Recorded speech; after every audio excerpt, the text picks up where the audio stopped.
My name is Edward Wu. My company that I founded is called 1worldblockchain. We focus on fintech solutions around the globe. Sure, 1worldblockchain is a software solutions development center with the technology of blockchain. What I have done is that I pretty much use my experience in various parts of the United States and major companies I experienced my career with, build a multi-layer service so that we can go from the blockchain layer up to the application layer of developing a solution for the blockchain fintech industry. Sure. The e-wallet market is very mature. Around the globe, every regional area have their own e-wallet, focusing on credit cards and cash wallet. For instance, in the United States and other parts of the world, PayPal is very important. Then now in Asia, you have, of course, WeChat and Alipay, right? They have done a tremendous job promoting the concept of cash e-wallet, right? Credit card linked to cash, to POS, right? To micropayment, to peer-to-peer, right? Sending. The challenge right now is that the current world is moving into crypto, and crypto creates now the multi-currency and the freedom, right, of movement of value between one person to another. So our current next generation e-wallet is not just an e-wallet. It focuses on two key areas. One is what we call wealth management, which means that transparently to the user, because if I'm a user, I don't really care if I have it in cash form, on my bank card, or on my crypto exchange. I should be able to move my money or my crypto asset around transparently. And that's the most important factor that we offer as a value to our current wealth management side. In addition to that, I'm from the old school where people still see the need for cash investment. You cannot put all your eggs in one basket, put everything into crypto. So when I have an opportunity, or our clients or customers have opportunities, they may say, look, I want to move X amount of cash into foreign exchange, into securities, into other form of investment. So from our wealth management component of our e-wallet, you can move that back and forth between our vendor partners and our wallet, right? Which opens up the whole concept of combining the old world and the new world, right? So that's really a key area that I want to emphasize. The other area that I want to emphasize is that we live on our phone today. It's a digital life. We cannot live without the phone, right? With that said, I've experienced very little offering in the market with e-wallets where it could help me control my personal digital asset. What does that mean? Everything we carry is digital now, right? My passport, I travel a lot. My visas is important. My personal records, I have children in the United States. Their birth certificates, my homes, my real estate properties. All those things are on paper form that I like to digitize and formalize the asset management side. So I keep track of how much money I have, the asset value, and where are they, okay? At the same time, when you reach a certain level of maturity, you worry about your health. And I think every person should worry about their health. Health is the most important thing. Money is secondary.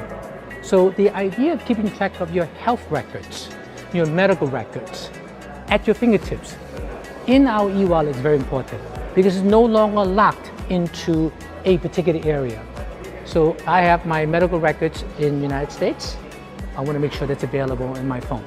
I want my recent scans of my bad shoulder also in my phone. We have also now a partner that produces what we call a terror scan system that allow you to go beyond, right, the x-rays, right, where the terror scan is a technology that's between microwave and infrared, give you enough details to see your bones, your organs, and your muscles.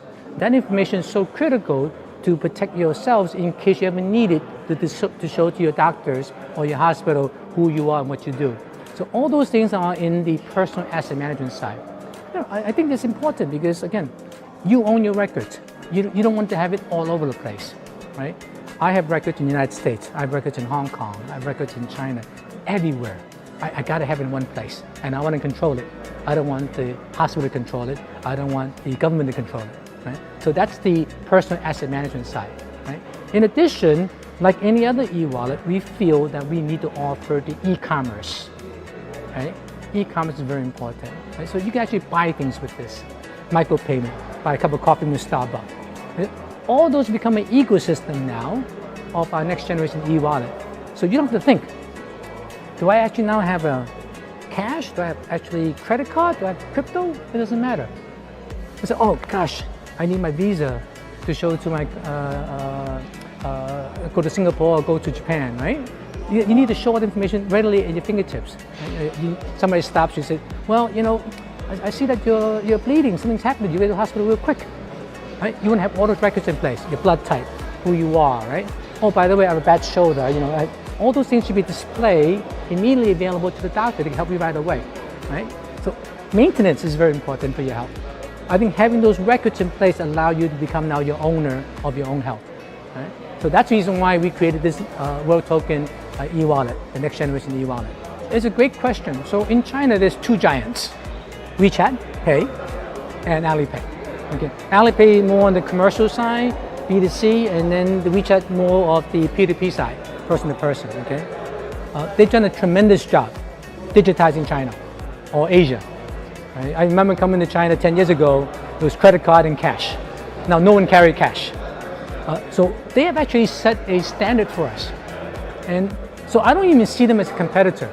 I see them as potential partners, right? And also as a challenge for us to do a better job, right? We don't want to just offer a cash wallet. Everybody has one, right? Linking to a credit card is easy. Interfacing with the .net is easy, right? But now when you make it transparent, so that person say, well, I want to buy Bitcoin. I want to buy my company coin, WBD. I want to buy Ethereum, buy EOS. You shouldn't have to think and then go outside, right? I'm in the train, I want to do this thing quickly. So that's the ecosystem we built. And our partners who feed into the crypto world, they take advantage of that. I was just talking to a young partner now. They make a tremendous POS system for crypto. So you don't have to worry about whether you're buying things with cash or crypto. You go to a store, everything's cool, right?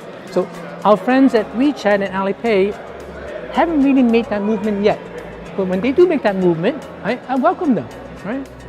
Our industry in fintech is too big. We cannot do everything by ourselves. So partners can be competitors can be partners, right? It's the first one in the block to create the ecosystem that everybody can use, right?